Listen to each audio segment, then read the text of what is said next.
All right, good evening, and again, welcome. My name is Dan Pauly. I work as the city's planning manager and have been managing this middle housing project for the city. So I will start a bit this evening. First of all, I want to acknowledge you'll meet our planning commissioners here in a little bit that are serving on our panel tonight, but want to acknowledge some others that have joined us, including Mayor Julie Fitzgerald, Representative Courtney Neron, and a number of members of our Diversity, Equity, and Inclusion Committee, including Erica Pham, Diane Emil, Santiago Nazari, and Jay Edwards. And if I'm missing any of you, I apologize. Welcome to everyone that's taking the time to participate tonight. I want to start so we're all have some shared knowledge. So some of this terminology that we'll be using tonight is new to a lot of people. So I wanted to start out. I'll take 5 or 10 minutes to give an overview of what's going on, where we've been, and what this is all about. We have some questions. Then it'll be a question and answer format from a group of panelists that will be introduced. So first of all, a basic question that we found very helpful to always answer whenever we have meetings around this subject is, what exactly is middle housing? It's a range of smaller attached or clustered housing types. It's either multiple, 3 or 4 units, 2 to 4 units on a single property, or units that are on their own property but attached to each other. They're typically built at a similar scale as single-family homes. So we're not talking about multifamily or apartments here. They're often called missing middle, largely because they're missing from most neighborhoods since World War II. Prior to that, they were often integrated into earlier neighborhoods. Examples of what we're talking about, some terms that many may be more familiar with, include a duplex, which is 2 units on a single lot, having 2 units on a single lot, triplexes, which is 3 units on a lot, or a quadplex, which is 4 units on a lot. Also, the specific definition as it's used in the draft code and in state rules is a townhouse, which includes what some people call attached single family as well, where it's a unit on its own lot, a home on its own lot, but it's attached at the property line. And also something called a cottage clusters, which are smaller units grouped around a common courtyard, either each on their own lot or all on the same lot. So those are really the basics of the type of units and the type of thing we're talking about when we use this term middle housing. So why is Wilsonville really talking about middle housing and planning for it? Housing costs, for one, there's changing demographics in households, equity and inclusion to make sure that can contribute to an inclusive and welcoming community. This is also tied to the Equitable Housing Strategic Plan, which the city adopted in 2020, which identified middle housing as an opportunity to advance a lot of these equitable housing goals. Big one is a state law, House Bill 2001, which requires Wilsonville, like all similarly placed cities in Oregon, allow middle housing, which I'll get into a bit more detail here, but not much. So really, the synopsis of what House Bill 2001 is, which is a big driver of this work, passed in 2019. It requires cities, including Wilsonville, to allow duplexes on each lot in residential zones where single-family homes are allowed. So essentially, nowhere in the state, in these communities where you're allowed to build a single-family home, can you just build a single-family home? You also the cities must allow that duplexes can be built as well. It also requires that triplexes, quadplexes, these other middle housing types have to be allowed in areas where single family homes are allowed. Really what that means is it has to be allowed similarly to duplexes. The difference being is there are some lot size requirements, minimum lot size requirements, and some other similar things that can be applied to these triplexes and quadplexes for a lot to qualify for it to be required. So that's a big driver of what this work is, why we're doing this work. This project has been ongoing for some time, since about this time last year. I started with some audits, some technical work, and then working on some siting and design standards, as we call them. It's really things focused on the look and the feel of neighborhoods, which we found really focusing on that look and the feel, and that is valued. It is an important component of this project. So we've spent substantial time on that. We did a number of outreach events starting earlier this year in February and March, and have continued over the last few months. And I've appreciated everyone that's been involved in those. And we're getting towards the end, but it's not the end yet. So there's still plenty of room for new information, comments to have an impact and be meaningful in this process and help us get the best outcome that we can from this process. With that, I did want to mention who has been involved. And so if you haven't been involved to this point, just give you an idea of who we have heard from through our outreach process. We've heard from residents concerned about a number of things, including impacts of change, about housing affordability, about inclusivity. We've talked to property owners in Frog Pond, as that's an area that is rapidly changing. We've discussed with nonprofit advocacy groups that are interested in housing and land. We've had good conversations with the Latinx community. We've done some specific focus groups, Spanish-speaking focus groups, which have been really wonderful. And also we've discussed this with home builders, with developers, who are an important partner in this work. So that is a brief introduction of really the ground of where we've been and what we're talking about, which I think will be helpful as we discuss this tonight. So with that, I want to introduce Joe Dills with Angelo Planning Group, who will be our moderator tonight. Joe has many years of experience working on plans throughout Oregon and elsewhere, and really appreciate him bringing his expertise tonight.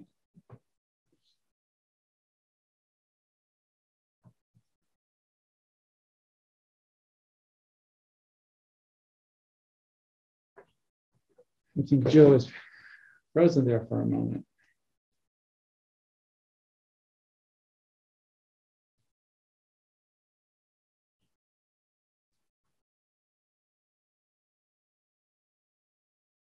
Can anyone hear me?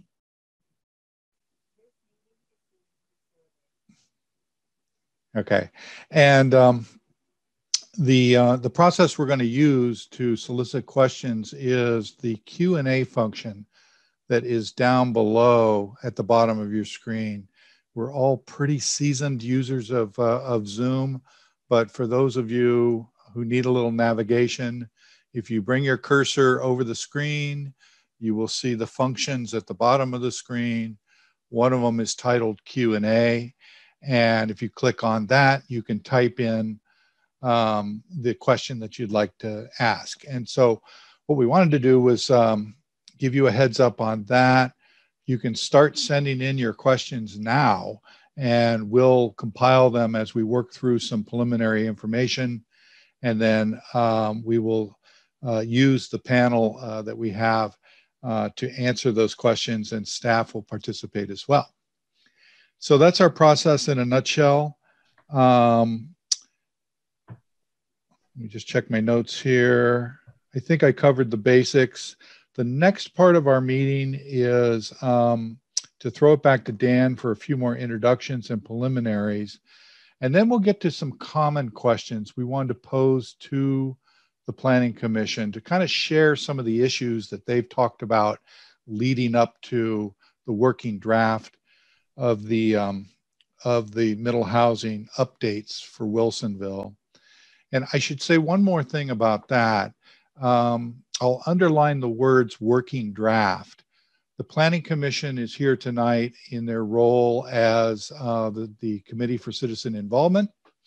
They are going to share their perspectives as individuals and reflect on their discussions in that they've held in the Planning Commission. And then when they reconvene in August, September, and going forward, then they'll be back in the role of forming a recommendation. So the work that they've produced to date is working findings. They'll hopefully evolve into recommendations. And so for those who might be wondering what are their opportunities to participate, your comments tonight are wonderful, super helpful at this point. And then as we move ahead to work sessions and hearings, then there'll be the usual opportunities for public comment and testimony. Okay, I think I covered everything. So Dan, I'm going to throw it back to you and proceed ahead, and I'll be back in a moment. Thanks, Joe. And yeah, I realized I had some freezing going on as I was talking. I don't know what you missed. I hope I wasn't talking to myself for too long there. So I did want to put out, to follow up with Joe was saying about the Planning Commission's role, I do want to give a bit of a legal disclosure at this point that we do have a quorum of the Planning Commission with us this evening, and as such, it constitutes a public meeting for them. And we are recording this. It will be entered into the public record. And as Joe alluded to, they're not making any decisions or having deliberations this evening. It's just inputting and gathering information and sharing their personal thoughts about what's transpired to this date. So with that, let me introduce our Planning Commission that were able to make it there. We excuse a couple of them, Mr. Aaron Woods and Ron Heverline, that haven't been able to join us this evening. And we appreciate their efforts as well with this. So with us this evening, we have, first of all, Brianne Tusinski, and then Jerry Greenfield, our chair, Cameron Mesbah, our vice chair, Jennifer Willard, Commissioner Olive Gallagher, as well. And so they'll all be on the panel along with myself to provide some staff and some technical assistance, as well as Kate Rogers with Angelo Planning Group, who's been a great assistance on the technical side as we've worked through this as well. So with that, Joe, I'll turn it back to you.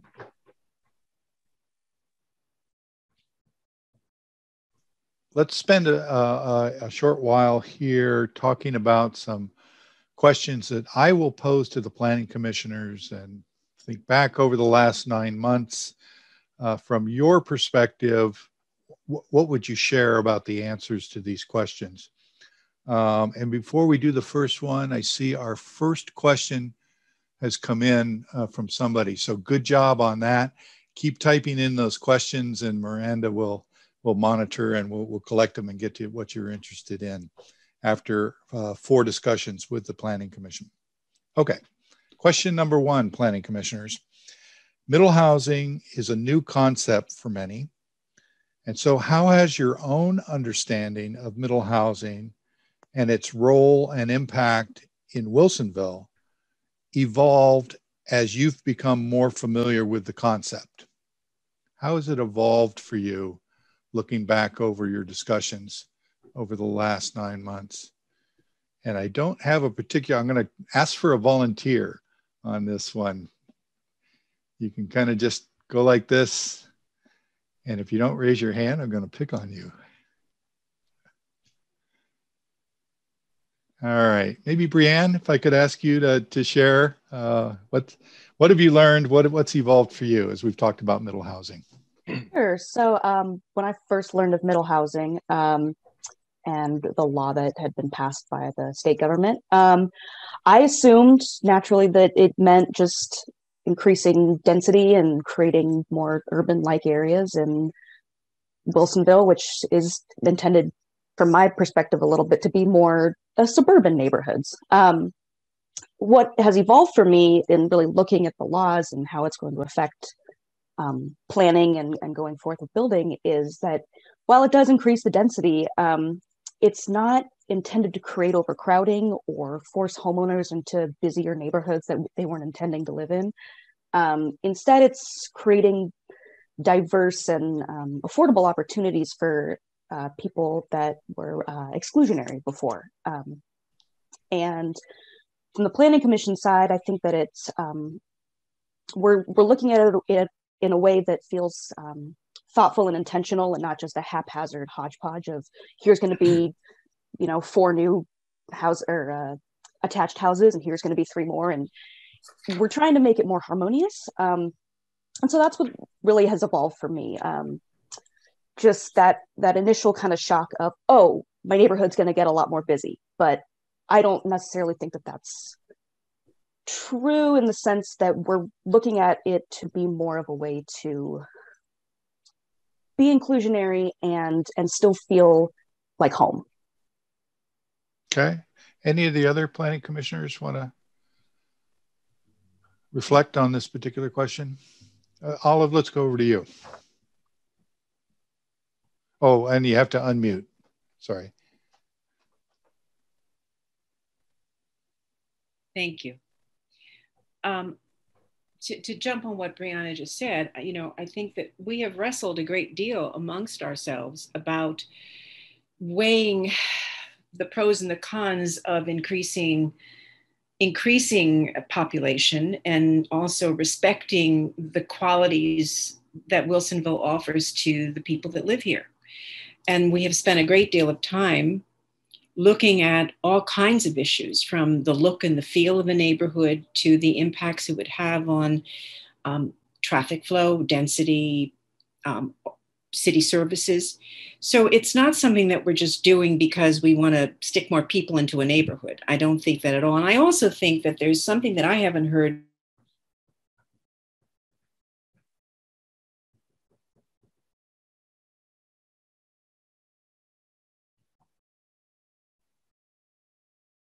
insight into Oregon laws, and the Oregon population, and the change in Portland since I've moved here, from California. And that is that it is really offering property owners an opportunity to take advantage of the changes that they may face in their life. You may start out in a single family home, but you may find 20 years down the road that you want to build on an additional unit to house a mother-in-law or a family member.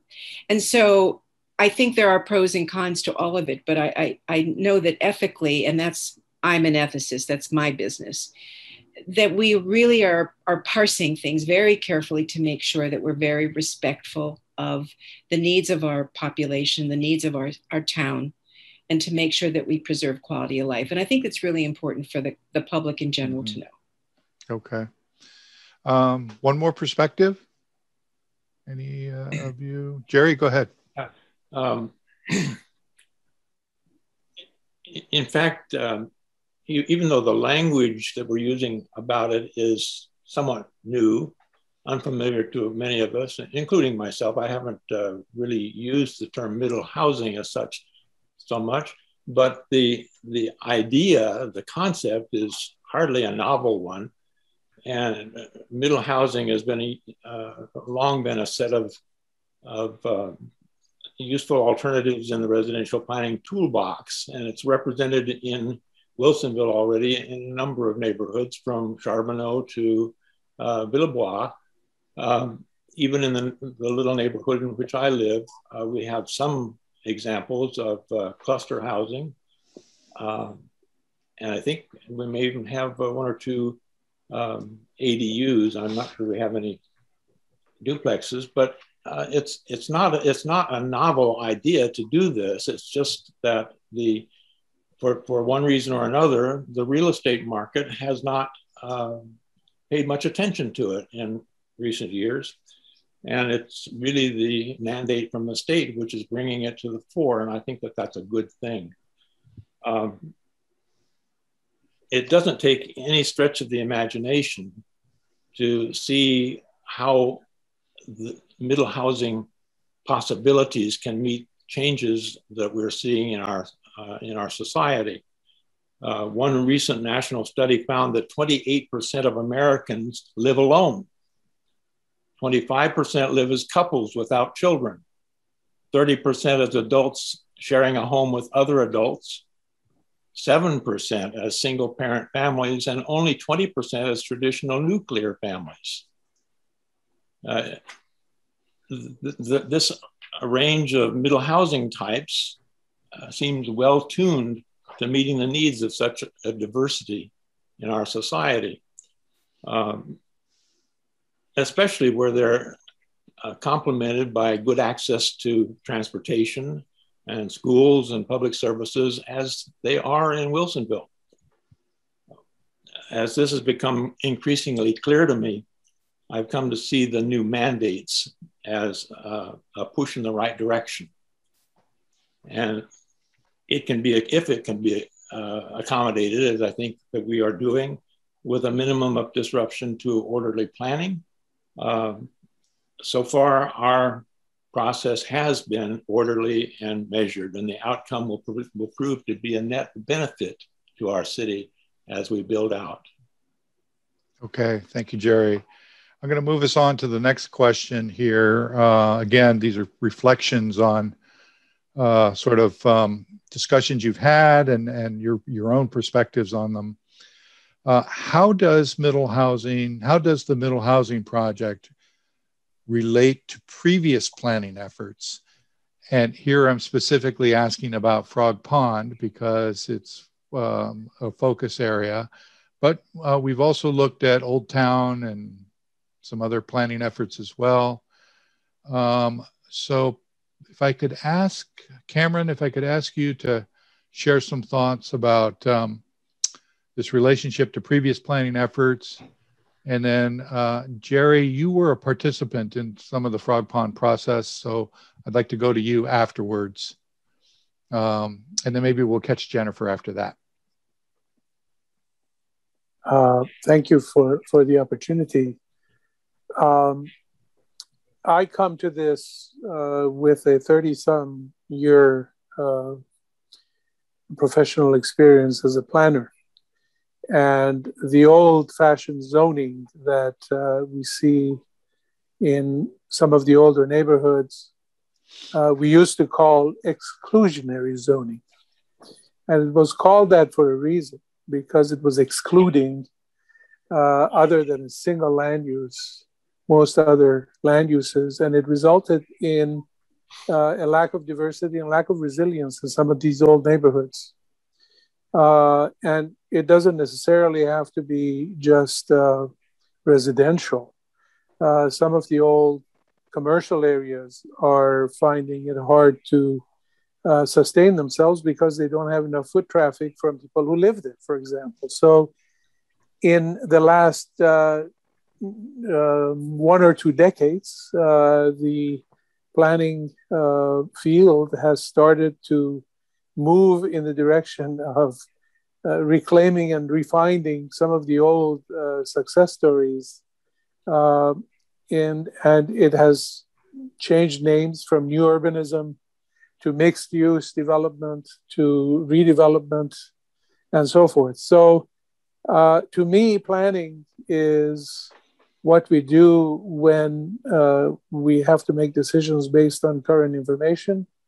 And then we amend those plans as we get additional information and or try things and find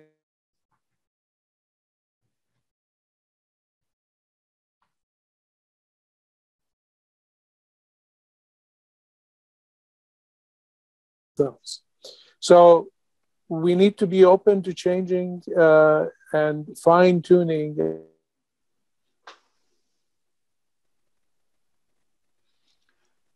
We might have had a internet break there.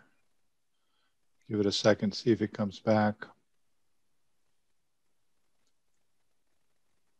So Cameron is paused. Let's come back to Cameron. Jerry, I assume you're hearing me? I am. Yeah, okay. So what are your reflections on how the middle housing work is related to previous planning efforts? Well, I came to Wilsonville in January 2009 as we were being hit by the downturn of 2008 and 9. And Villebois was just starting its build out amid that downturn, having to make some adjustments later on in what had been the master plan that no longer really fit the circumstances. My original position in the early discussions of Frog Pond, which go back to, we looked at my records, they go back to 2014, and I find you there, Joe. Yeah. In 2014, very much in the thick of it there.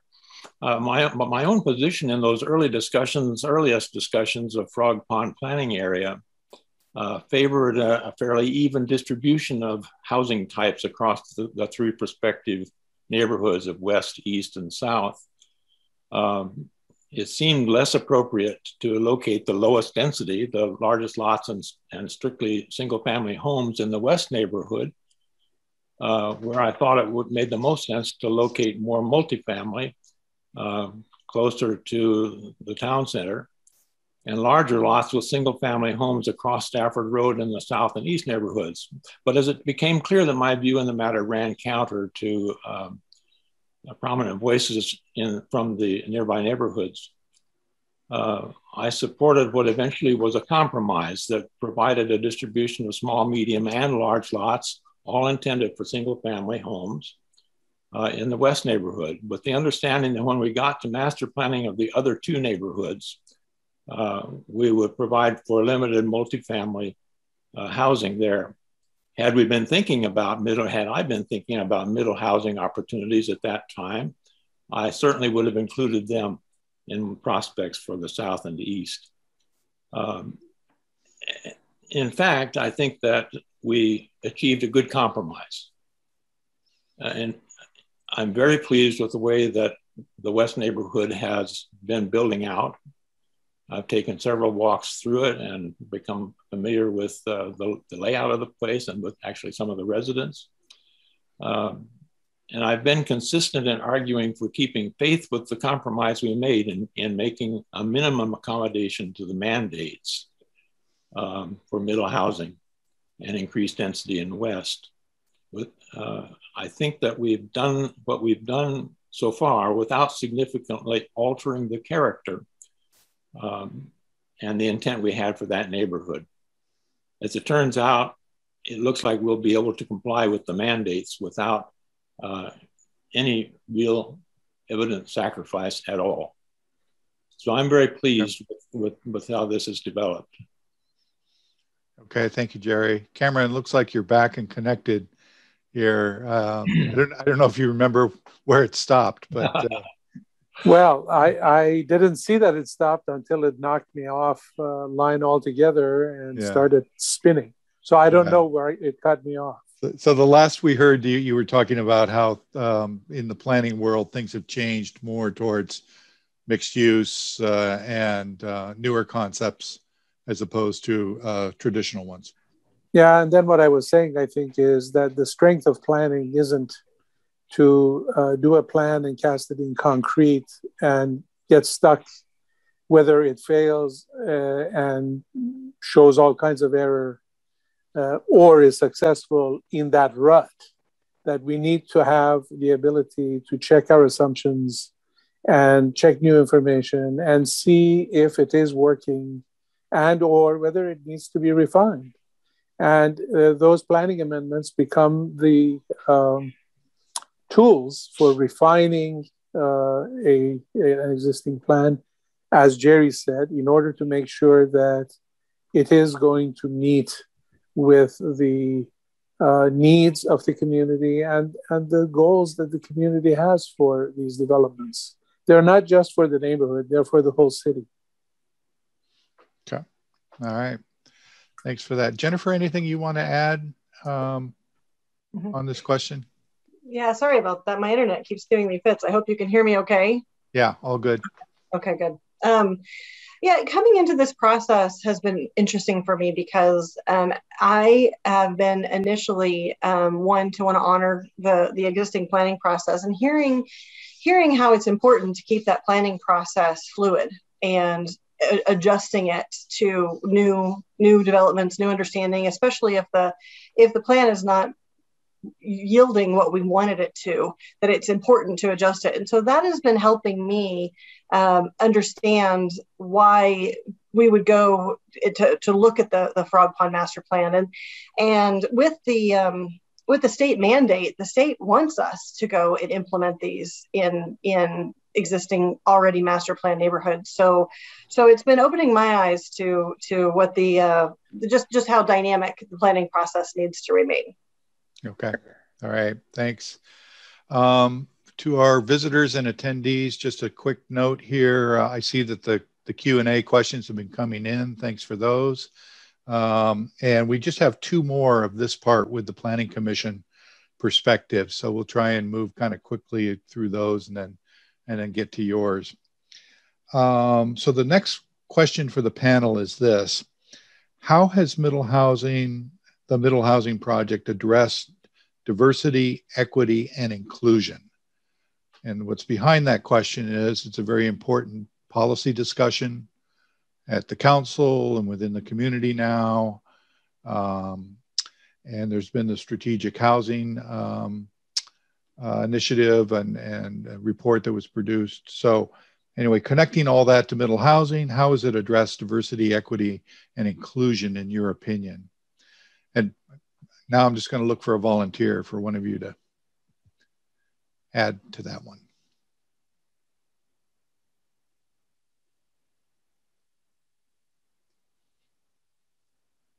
Brianne, can I recruit you? Sure. I think it's focusing on creating more diverse communities that are not necessarily segmented by your income or status, which historically those kind of segments of the population were unfair towards people of color and created more of a systemic segregation in general. So I think this really helps to put us more in the modern age of thinking and really be more inclusionary. I think Chair Mesbah said that exclusionary zoning is kind of a thing of the past now. So just because there's single family housing in here, we still need other people to get into those communities somehow. And this is a way to incorporate that into our laws and plans. Okay. Anybody else want to reflect on? Yeah, I'd like to add to that a little bit, if I may. One of the things that we asked ourselves as a commission is imagine coming back to Wilsonville 20 years from now, walking through the new neighborhoods and seeing a mixture of single family and middle housing, and what would it look like? What would we see? And really thinking about what is that vibrant, that community that is engaged with one another in a way that really lets all the voices be heard. And so that's been a very uplifting thought project to think about middle housing and how it can be stitched together to make these vibrant communities. Okay. All right. Dan, I'm going to go over to you. On this same subject of diversity, equity, and inclusion, just cut through the zoning jargon and give us a couple of examples. How does the draft language that is working its way towards the code, how does it change opportunities for diverse housing? Or I think this may get towards a future question as well, but really it introduces an opportunity into neighborhoods for different housing types, which are still typically for sale units, but are at a price point that a wider cross-section of the community can afford. Okay. And that they can choose to live in a place they want to, rather than feel stuck in a place. And so, I mean, that's one basic component of it. And to remove barriers is really a major focus of this, because, there's essentially, historically, we've overregulated to create barriers, and really we're having a thoughtful and critical look at those barriers to see if they still make sense, and that what is important, what are important aspects that the community really wants, particularly around look and feel and functional things such as traffic and parking, and focus in on those and remove those other unnecessary barriers that have been in zoning codes for decades now. Okay. All right. And I see I did jump ahead, but let me pose the question and we can answer both of these about diversity and also affordability. So the next question is, how do the proposed updates help with housing affordability? And you just told us, Dan, that we're adding duplexes, we're adding townhomes, the cottage clusters, those increase the opportunities for more affordable type housing. Planning commissioners, so reflect on your discussions about affordability and the updates that have been put into the code. How do those proposed updates help? Why are they important if you think they're important? Talk a little bit about housing affordability as it relates to middle housing proposals. Jerry?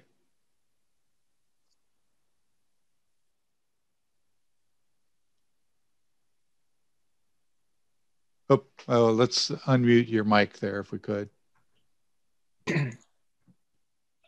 I think it's very important to remember that families build wealth through home ownership. And it's important to build housing stock that's appropriate to the various sizes of families and even as I mentioned before, the different kinds of home ownership by couples and individuals. It's a way in and it's a way up, and it's a way to build the community's value if we allow for a range of entry points. Okay. Other commissioners, thoughts on affordability? Cameron. Thank you. One of the things that I mentioned at one of our planning commission meetings is I don't see any of the units going into a brand new neighborhood just because of the cost of construction as being quote unquote affordable.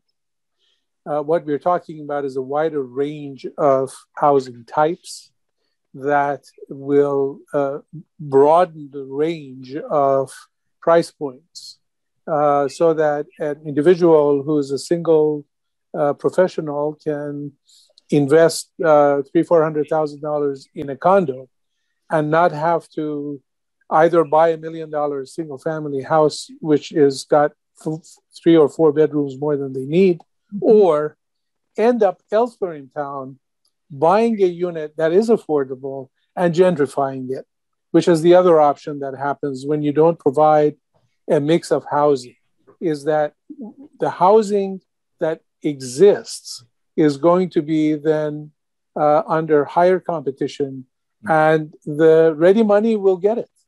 So if I am a well-paid software engineer, I can put down, $300,000-$400,000 cash on a unit that needs $100,000 or $150,000 of renovation. I will beat the first house owner that could potentially be able to buy that and put sweat equity in there in order to fix it and be able. That is how the affordability gets bumped off in the whole community. And gentrification happens in the community when you're not providing upper end choice of housing, which a brand new neighborhood should be providing.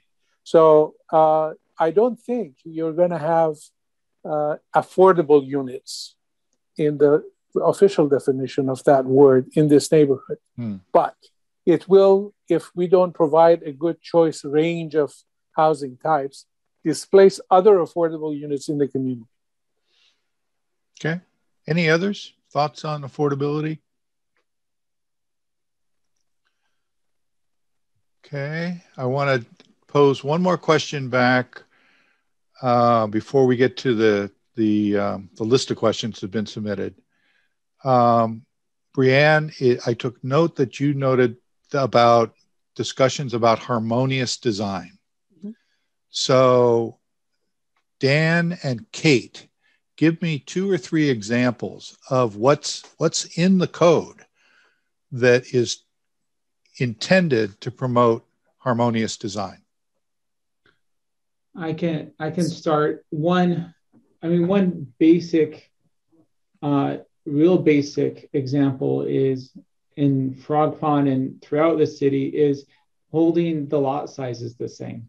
Lot size drives a lot because a lot size, you couple lot size with things like setbacks from the property line or the percent of the lot that can be covered with buildings, you end up with the same building envelope, regardless of how many units are within that building envelope.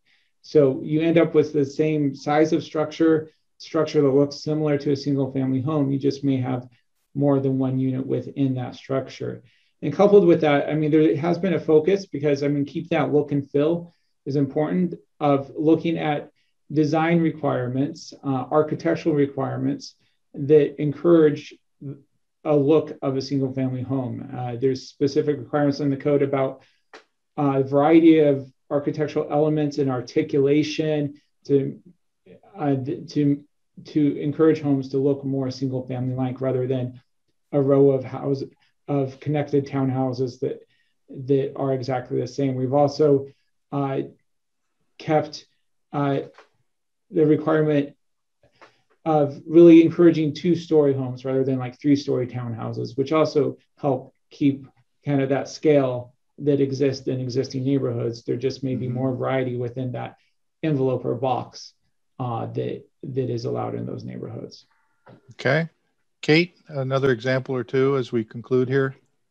Just sort of a basic example is that for the most part, the kind of general basic development standards that apply to single family homes will also apply to middle housing. So things like maximum height, which Dan mentioned, minimum setbacks from the street and from other property lines, maximum lot coverage, which is the amount of a lot that a building footprint can cover. All of those standards, which currently apply to single family homes, will also generally apply to middle housing. So I think those kind of basic standards will help kind of constrain the sort of overall scale of middle housing development and keep general consistency with existing neighborhood patterns. Okay, great, thank you. Miranda, so you have been the keeper of the list. Let's just go to first question you've got and read it, and then I'll have to pick on somebody here to answer it too. So that's a general heads up to the panel. Sounds great. Well, there is a lot of interest in traffic. So it is going to be a little bit of a multi-part question. It will, I'll let you decide, but I'm guessing staff will probably be involved in this one. But I'm going to go ahead and list all 3 parts of it because I think a lot of the answer will overlap, and I think people will benefit from the more holistic answer. So first is kind of generally, how is traffic caused by housing construction addressed? So kind of generally, how is that addressed? And in particular, in areas like Stafford, where there might be unincorporated areas nearby or adjacent surrounding communities, what type of coordination do we do with those jurisdictions? Mm-hmm.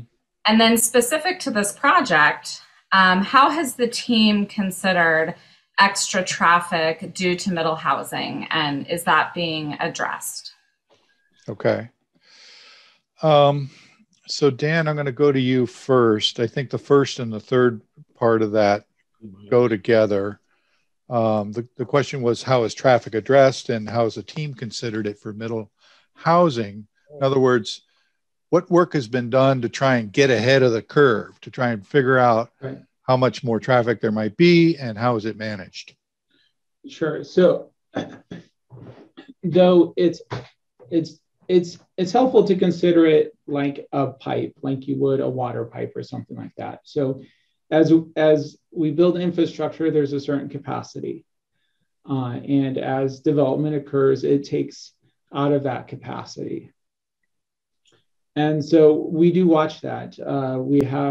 We have specific standards in the city's regulations that say new development can't occur unless it can prove that it doesn't overtax existing infrastructure, including roads, sewer pipes, water pipes, and such. So in terms of that basic kind of framework of how we deal with traffic, how we regulate traffic, that doesn't change. Middle housing still has to, like any other type of development, still has to show that it doesn't put undue or make our transportation system fail. And so the extra, and for all of our infrastructure types, as part of this project, we contracted with engineers that have forecasted our growth and our infrastructure needs for years to see, okay, we're adding this middle housing to the mix. What is the potential? Where do you potentially see problems? And so we've done that analysis. Unless there's additional time later, I won't take the time to really give a detailed report, but that has been shared with the Planning Commission, City Council, and is available on the project website. But the other part I do want to mention, because it's come up in conversations about specific projects, is infrastructure projects don't happen overnight, but there are specific plans for additional infrastructure upgrades in the work, particularly on the east side around Frog Pond, but elsewhere. Some of those are such as the new Beckman Bridge and signalizing the intersection at Canyon Creek. And Beckman is something that's under local control, so there's funding, and we're working on design and construction of that.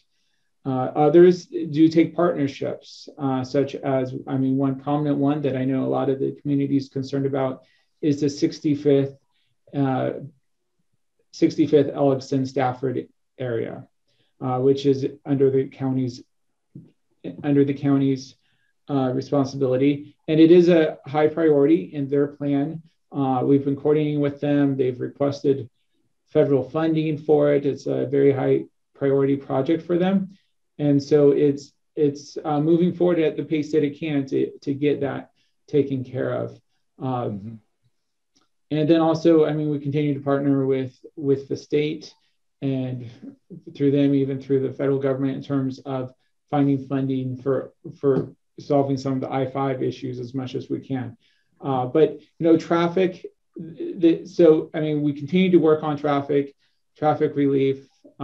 It's always a concern with development. It will continue that way, and the way that we handle it and regulate it and optimize our infrastructure systems doesn't change with this project. And I do want to catch the part that somebody did ask specifically about Stafford. So in the traffic study for middle housing you mentioned, was Stafford looked at? So yeah, Stafford, they did all the area around Stafford was considered. That area is also the first area we're looking at more. It's part of the upcoming planning with Frog Pond East and South. So there will be continued work. It's on our radar. It's moving at the intent and plans are in place to address growth out there and make sure that the infrastructure, including roads, are in place as development occurs. Okay. We're doing fine on time, so maybe let me just open this question up. If planning commissioners have anything they want to add, any perspectives on this is a very important practical issue, transportation impacts as we diversify housing. Cameron, thoughts on that? Well, my thinking is I wish Daniel would do a little bit more in what we heard from these traffic impact analyses studies related to middle housing. Just the highlights, because this would be an opportunity for the community to hear about these as well. it's fine to give them a website to go check it out. But they're here now and they're listening. So if there are quick highlights that Dan can go over, that would be great. So here we're testing your memory, No. Dan, and we can also give you a minute to check the report. I mean, I was seeing the Q&A, so I was bringing up content. So just briefly, and then I can go into more detail, but I want to start by, I'm not going to dive into it like a traffic engineer would. No, but just key findings. The key findings is, and I think an important part of, and this is all based on nationwide data that the traffic engineers use out of a big book that you have to pay a lot of money to get, called is the rate, the different types of development, the number of trips they generate. So the important thing to consider based on nationwide data from the traffic engineers use professionally, that the average trips that a townhouse or a duplex generates per unit is not twice of what a single family home would be. So the trip generation rate for a single unit is less than the trip generation rate for a single family home. I don't pretend to understand all the nuances of that. I've learned that people act, it's interesting to study human behavior. It's even more interesting to study human behavior when they're behind the wheel. So I don't start to understand it, but we do have the best professionals we can looking at it. And so understanding that, what we found for the most of the community, there's minimal impact. The change is minimal. Part of that is we planned our infrastructure systems. We've always been, add a little, assume some redevelopment in existing neighborhoods for years, and have been planning transportation systems accordingly. Okay. Frog Pond East and South, essentially the systems were in place to accommodate the traffic we expected. There will be a bit more, so we are revisiting that as part of Frog Pond East and South. The plans are in place to accommodate anything that could potentially happen or be allowed in the part of Frog Pond that's currently under development, but I'm just making sure I didn't freeze again. Okay. But we will need to look at, future road planning as part of Frog Pond East and South, and that's scoped. We have a contractor on board. Something that is always useful to understand when it comes to traffic, just a basic concept is it's about efficiency. It's not just about minimizing traffic. So sometimes it's the pipe you see the most, but so there are going to be some delays there, and I mean, and that's about efficient design of infrastructure. That being wise and not using too much land for roads, and so it's not going to be the perfect road system is not going to allow you to just cruise through like no one else lived in town. It's still there's performance measures that we maintain and watch carefully, and are continuing to do that. Okay. Thanks for letting us put you on the spot there for sure. Study findings. All right, Miranda, back to you. What else has come in? Yes, I'm going to switch tracks a little bit, and a lot. One of the questions we received, which I think is an interesting question, is how does the market for middle housing compare to single family homes? And what incentives exist for developers to build middle housing? Okay. Kate, this is another memory question, but the market for single family versus the market for some middle housing, that was studied as part of the state's rulemaking. And so do you recall the findings that were done from that? I have a general recollection of the findings. And sort of the general takeaways are that middle housing development is likely to happen gradually, especially in sort of an infill scenario, sort of infill or redevelopment of existing neighborhoods. And certain middle housing types are more marketable than others, particularly townhouses, I think have been seen as kind of the most marketable option because they're typically, you know, they're developed each unit on its own lot. So that's called fee simple ownership, where the owner owns the home as well as the land that the home sits on. And those tend to be kind of the yield the highest sort of return on investment for developers. And they're also kind of a housing type that a lot of developers are sort of more familiar with than things like cottage cluster development, which, you know, there are cottage clusters that exist out there, but not as many, and not as many jurisdictions in Oregon have provisions for cottage clusters. So I think there's a little bit of a learning curve in terms of developers kind of getting used to this new kind of expanded market for middle housing. And other middle housing types like triplexes and quadplexes face some kind of challenges related to, you know, depending on whether they're rented out as apartment units or created or turned into condos. There are different kind of challenges associated with both of those options. So I would say generally the market for middle housing, and maybe particularly in Wilsonville, is maybe not quite as strong as it is for single family detached development. And that's also just what a lot of developers in Wilsonville in particular, except in specific areas like Villebois, are sort of used to building. Yeah. Yeah, and I can share a little bit. I sat in on the developer stakeholder group interview discussion we had, and to summarize that, single family strong, of the middle housing types, townhouse strongest. Villebois developers have seen strength, good sales with townhomes.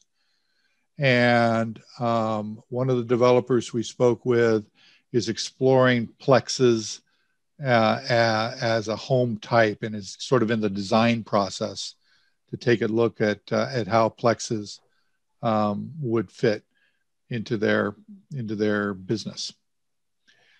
Dan, what else did we hear from the development community on this question of market?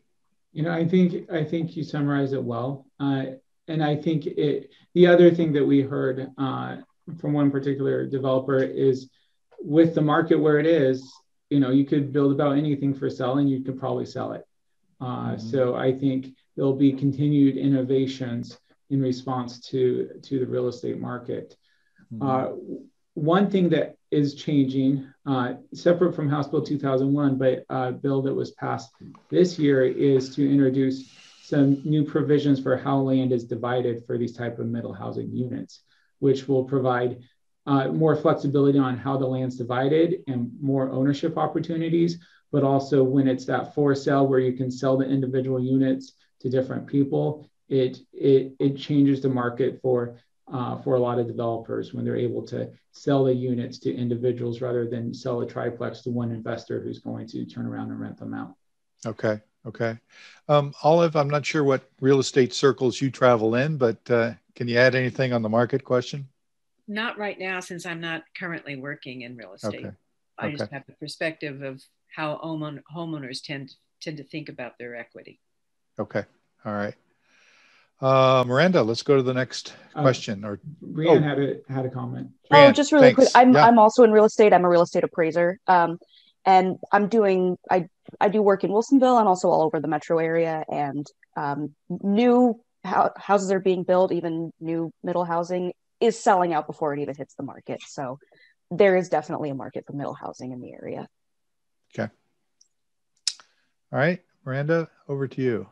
Yeah, so we have a parking question, and this the question is about state law, and the state law only allows cities to require one spot per home, and per middle housing home. But there's the observation that many households have more than one car. So can folks on the project team talk about what the city is considering and where these extra cars might park? Okay. Let's start with the rules. What's in the code for requirements and I guess options too during development review for providing parking spaces? How has the team addressed that in terms of code standards? I can share some slides that we've shared on this topic, if that'd be helpful. Sure. Yeah, if you have them queued up. So Kate, I don't know if you want to start or I can start some of this. I mean, I can start by I think Miranda already kind of covered the general rule, which is that according to state law, cities cannot require more than one parking space per unit. But that does not preclude, property owners or developers from providing more than one parking space per unit. And in fact, I think the market is likely to kind of drive those decisions about how many parking spaces are provided. Because as the person who posed the question noted, a lot of households do have more than one car and are probably looking for opportunities for parking more than one car. But yeah, Dana, I'll let you take it from there. Yeah, and I'd add on top of kind of that market component is just recently I was thinking through kind of, well, some of them aren't technically middle housing under the definition, maybe smaller multifamily projects or kind of projects that are the flavor of middle housing that have been built over the last few years. All of them that I can think of in terms of like multiplexes provide more than a minimum parking, kind of from a market perspective. But that said, this parking was a huge conversation in the state rulemaking and continues to be a conversation, I imagine, across communities around the state. But really, there is limited land and cost of land is high. And there's a concern that if we use too much of it for parking, then it's not used for other things. So that contributes to the state requirement that the city can't require more than one space per unit. So that's really the world that we're working in, the kind of the regulatory environment that we have to think in and figure out then, okay, if that's the constraints, that's what we're dealing with, what can we do? What are the opportunities for a functional parking situation in neighborhoods? So a couple opportunities that we focused on in the current draft is to ensure parking spaces are usable and accessible, and also to look at ways to incentivize additional parking. So I can give you a bit of the thinking currently on that. So when we talk about usable and accessible, one provision is not to let offsite or on-street parking count. So that minimum, to meet the minimum parking, needs to be on-site. It needs to be on the property. It needs to be a standard size. It can't be a compact parking spot. It needs to be the standard 9 by 18 feet. It needs to be clear of obstructions. We've introduced some specific standards, such as requiring that home builders identify where the trash and recycling containers are going to make sure they're not being put in the parking spot and preventing use of it for the intended use of parking.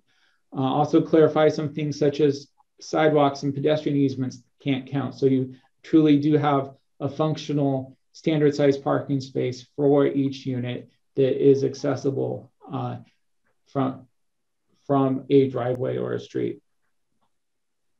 So, that's key there, just to make sure what parking is required is actually used for parking.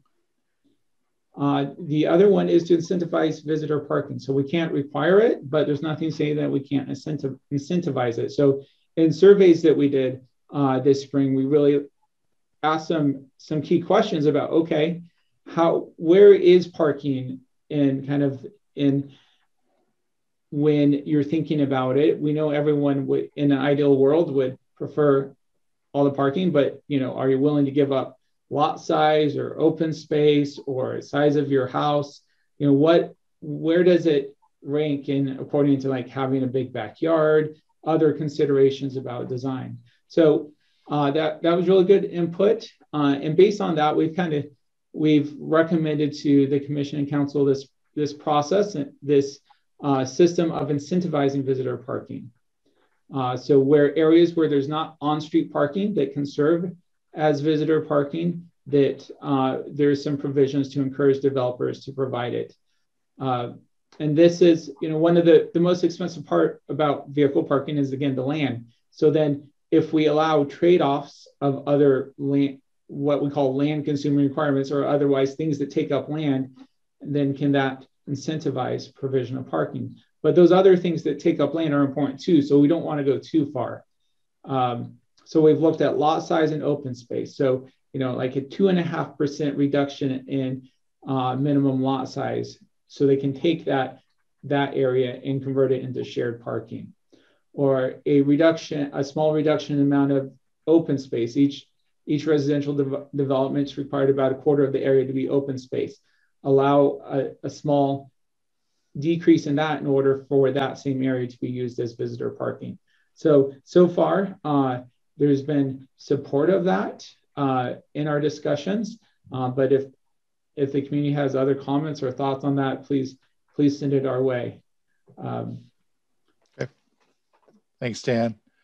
Miranda, let's move on to next topic. Sounds good. So these two questions are not the same, but they are similar and might have some overlapping considerations. So I will give you both at the same time and let you do your magic, panelists. So is this project considering the mandates of the American Disabilities Act and potential architectural barriers? And the second question is aging in place, so housing that might be one level, low maintenance, near transportation, being considered as part of this work? Because there's observations that this is a need in the community. Okay. I'm going to just open it up. Let's take them one at a time, starting with the second one, aging in place. Either staff or Jerry, what's your perspective on that question? Oh, and we need to unmute at your end. That has been a key consideration for my wife and me since we moved to Wilsonville. And we've happily found what was at the time we found it, a rare master on the main, easy access, small house. I guess considered a cottage. It's 2,000 square feet. And it provides very nicely for our needs. But we did not find very many of those available at the time we were looking. Rarity in Wilsonville. Yeah. I think that this ought to be front and center in developers' attention for developing out in our new neighborhoods. This is, we represent a fairly large clientele. Okay. Anybody else comments on I can add that because I'm what is considered an able-disabled as well as an aged person. So this was actually brought up at our last meeting. Yeah. And it's something that the ability to accommodate disabled people is very needed in our culture. And it was brought up at the last meeting. So it is something that we are considering right now. Mm-hmm. Okay.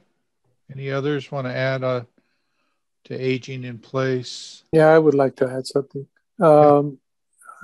In my experience the last 5 years living in Charbonneau, in a court of 21 houses, some of whose owners are above 80 and have health issues and so forth, having the house that's accessible isn't enough. In our case, we have a neighborhood that has created a community around those people who want to be aging in place and watches over them and helps them. And we have a tree network of contacts and have keys to one another's houses and so forth. So if you're really going to talk about a blue community, a community that's hospitable to its members as they age to where they can't have the mobility as well, or they have concerns, health concerns and so forth, we need to create a tighter community where neighbors watch over one another and buddy up. In our case, we have gone through any number of disasters. And this kind of watchful, collaborative neighborliness has allowed our members to be able to continue to live in their houses. Thank you. Anybody else on either aging in place or considering ADA and architectural barriers? I guess I would just add that I think we've heard from a lot of community members that cottage clusters offer a really great opportunity to kind of meet the needs of these populations that we're talking about, because they generally offer, smaller homes, often just single-story cottage homes, and they have kind of a built-in community because they're all kind of oriented around a shared open space. They might have a community building that's for the shared use of residents in the cottage cluster, and I think offer a lot of the amenities that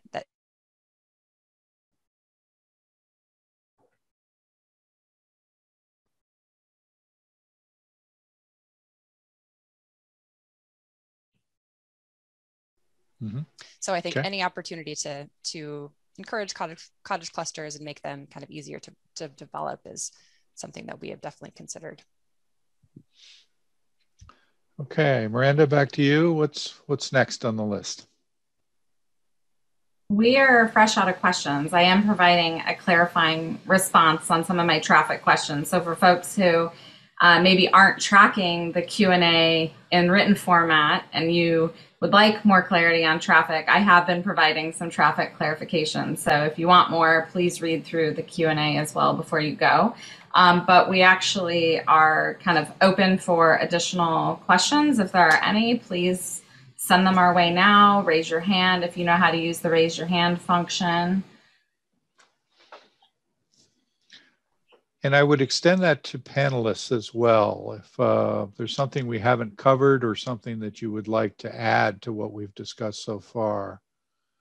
So here we're going to improvise a little bit as we get to the end of the meeting. Miranda, I'll look to you for anything new that comes in over the wires from folks. While we're looking for that, panelists. See, we have one raised hand. Let's see. Now I'm seeing. Okay, we have a question from Doris. Can you hear me? Yes. Yes. Okay, so I really like your idea of cottage clusters for aging in place. Something simple that can be done is for developers to not have a step to get to the front door, but maybe a slight ramp, something like that. There's a lot of demand for single family, all living on one single level. I even like the idea of duplexes separated by garages. Okay, all right. And I'll note for the team that the placement of garages is one of the details in the code that has been looked at and will be part of the body of recommendations. Good reminder on that. Anybody else who's an attendee, if you want to raise your hand and pose a question, we're open for that. And I see something coming in from Mayor Fitzgerald. Miranda, can you read? It looks like she was elevated to panelist, so she might be wanting to speak. Dan, have you? One thing I'll add while we're coordinating that is this has been one of my first exposures to the code behind middle housing. And now that I've seen the examples and we've talked about it, I see them more in other communities, and I recognize the the format, the template. And I actually look into my own life and my own goals. And I've got 2 special needs kids that are probably going to be living with me for the rest of my life. And so, you know, these middle housing varieties are actually very, very intriguing for me personally. So I didn't even think of these as being an available living environment. You know, the cottage clusters in particular comes to mind. So that way there's some independence there. And so I just thought I'd point that out, that once you start thinking along these lines, the use cases really start emerging in surprising ways. Okay. All right. Thank you, Jennifer. Mayor Fitzgerald. Well, thank you. I just wanted to thank everybody for participating. And I wanted to ask another question. I was looking at some of the questions in the chat about traffic and asked if the staff or anyone on the panel would like to talk about the effect of I-5 on our inner city traffic. So between neighborhoods and across neighborhoods, and also consider what we have in front of us when the Kinsman extension is completed. So some of those things that are in process, and also we know the Boone Bridge is something we want, but it's not going to be happening anytime soon, a new Boone Bridge. So what is the effect again of at Boone Bridge construction on our inner community traffic, and what are some new enhancements that are now being developed that could help us? That's a good one for staff. We'll start there. Miranda, I see you smiling. You want to? I've been spending a lot of time typing this up, so I feel like that was geared right at me. Yeah, so I would note one of the things I guess that I've been putting in the chat is about the traffic, and there's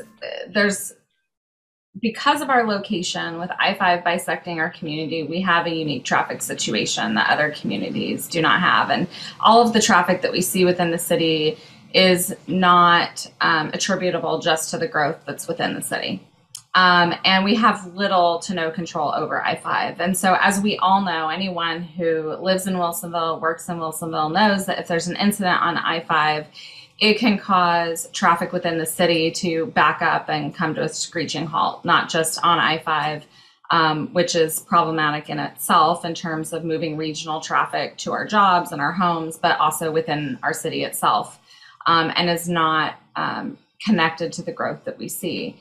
And so it is a challenge. It's a challenge for planning. It's a challenge for engineering. It's something that our council and our commissioners take very seriously. We talked about in the last master planning effort in Frog Pond, as well as in Town Center, we spent multiple work sessions talking about potential traffic impacts from the development itself, but also in terms of how the system's designed and how we can improve the design of the system, even with all of those other external impacts, even though there's little that we can actually do about I-5.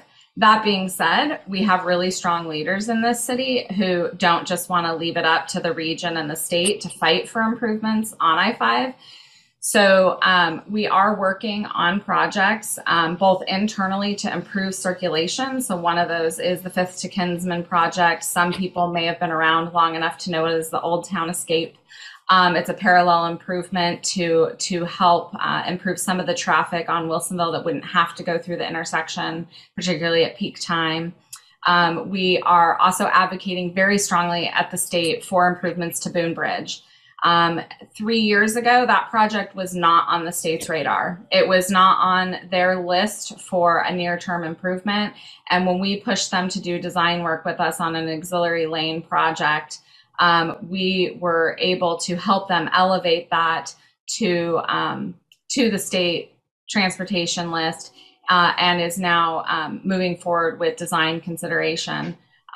So we've had a long history of knowing that even though it's not our problem, and even though it's not something we can fix, we are impacted by the problem that is a regional and a state problem, and that we as a city, staff and electeds, are really pushing to move those projects along in addition to our own local improvements. And that brings me to the last piece, which isn't directly related to I-5, but hits on some of the key points that I put in the chat, which is that we do have a level of service standard in the city. That level of service is D. There's 5 different classifications. The highest traffic one, or the most congested, would be level of service F, which many of our neighbors utilize. We utilize D. We do a performance standards report every few years. We just did one this year to see how we're performing. Are we performing at that level of service standard? And with each development, we require them to do a traffic analysis. We have a consultant who does our traffic modeling for us, and with every new development that comes in, they model it and they determine whether the intersections maintain their level of service or whether they go higher. And if they go higher, then improvements need to be built. And our concurrency standard, which is in our code, is then triggered, which says that those have to be built within a couple of years. It has to basically be built concurrent to the development. We can't just let the project be built and then let traffic languish for 10 years before that improvement is built. So it's a hard thing that we struggle with, because a lot of the traffic that we see, a lot of the problem that we see is not impacted by the actual infrastructure within our own city. But we are still fighting and working hard to move projects forward that do help to see some relief from that. Okay. Thank you, Miranda. Have any new questions come in through the Q&A?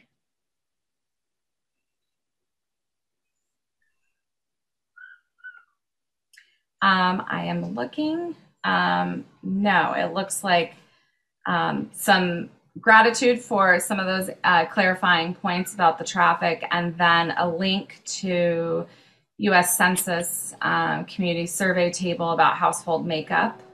Good. I think that's where we're at. I don't see anything else new. I'll put out the invitation again for anybody that wants to do the raised hand feature and pose a question. Oh, Jerry, go ahead. So, speaking of the census, I recall that the 2010 Wilsonville census reported that 76% of working adults in Wilsonville owned and drove cars to work, commuted to work by car. That's a lot. And not part of that particular report, and I don't recall the numbers exactly, but a majority of Wilsonville's workers work outside of Wilsonville, emigrate from Wilsonville on a daily basis. And at the same time, a majority of those who work in Wilsonville are commuting in from outside Wilsonville. So we have this crossing of traffic, largely using I-5, and a few roads outside of out of and into Wilsonville, besides I-5. But that's a built-in problem here in our community. It is who we are, where we are, and it's not likely to change. It is a factor that could profitably be taken into account when we're looking at new businesses coming into Wilsonville and encouraging their workers to locate in Wilsonville, but we have to provide the housing stock that makes that possible, don't we? Okay. All right, so we're getting to wrap up here.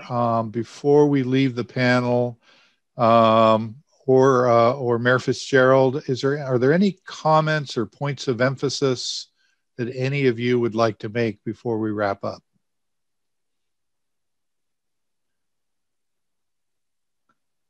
Okay, all right. Looks like we got a thank you from to the panelists. I have actually permitted Representative Neron to speak. She would like to say anything to those in attendance. Perfect. Let's do this, and then we'll do next steps as the wrap up. She may have already been signing off. I don't know, but. No, oh, hi. I see the mute appeared. I don't know if you can see me. I just wanted to send a message to the panelists for your time and information tonight. And thank you so much for having this conversation for our community. Okay. All right. So next steps. Joe? before you get to next steps, yeah. Since you invited last comments,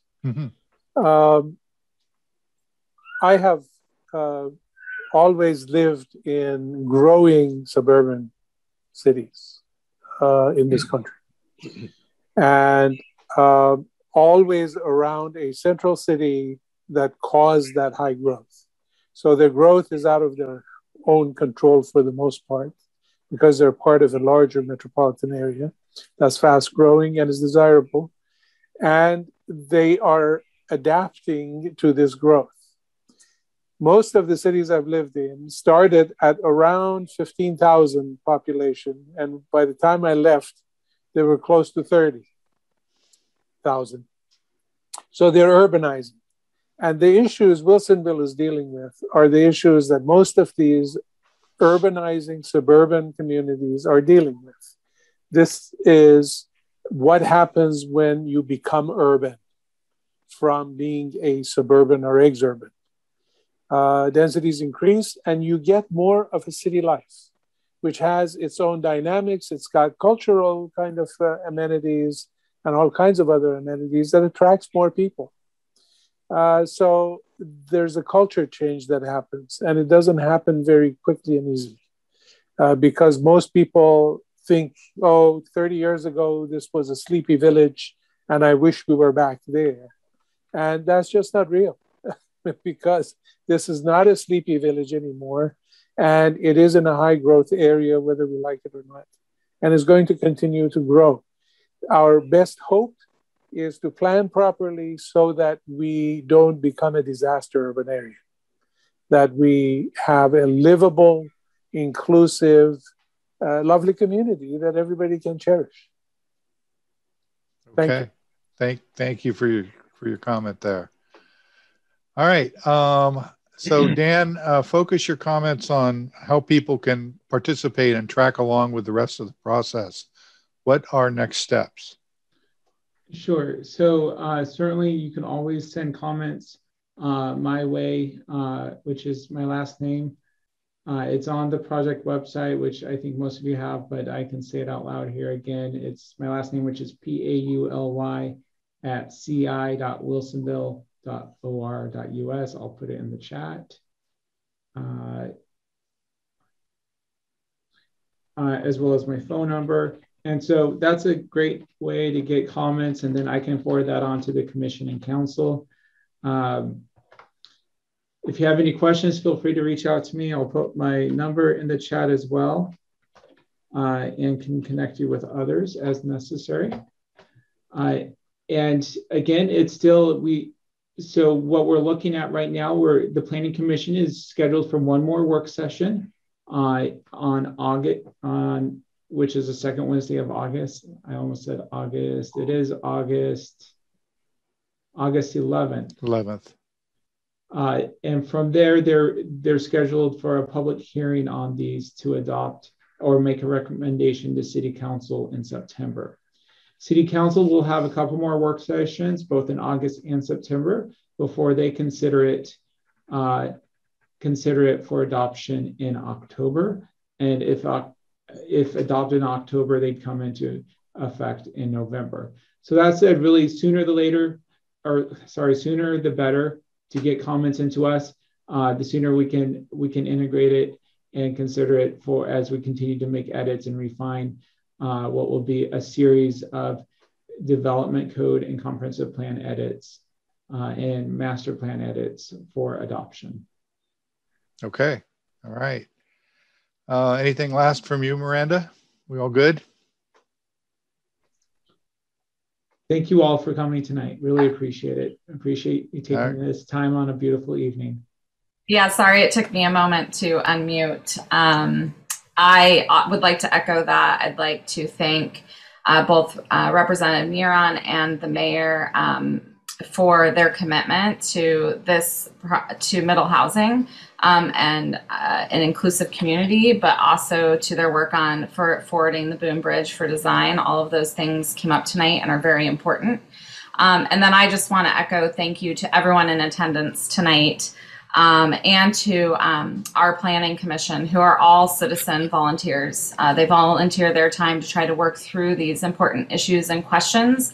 And it's really important work that they do. And I just want to express my gratitude for them approaching it honestly and openly and thoughtfully throughout this entire process. And so I want to thank them and everybody in attendance tonight for your commitment to the Wilsonville community, investing your time to see us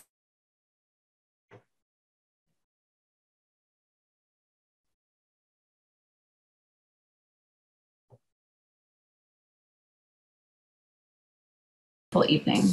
All right. Thanks, everybody. We are adjourned. Thanks, Miranda. Bye. Thanks, Joe. Thank you. Okay. Thanks.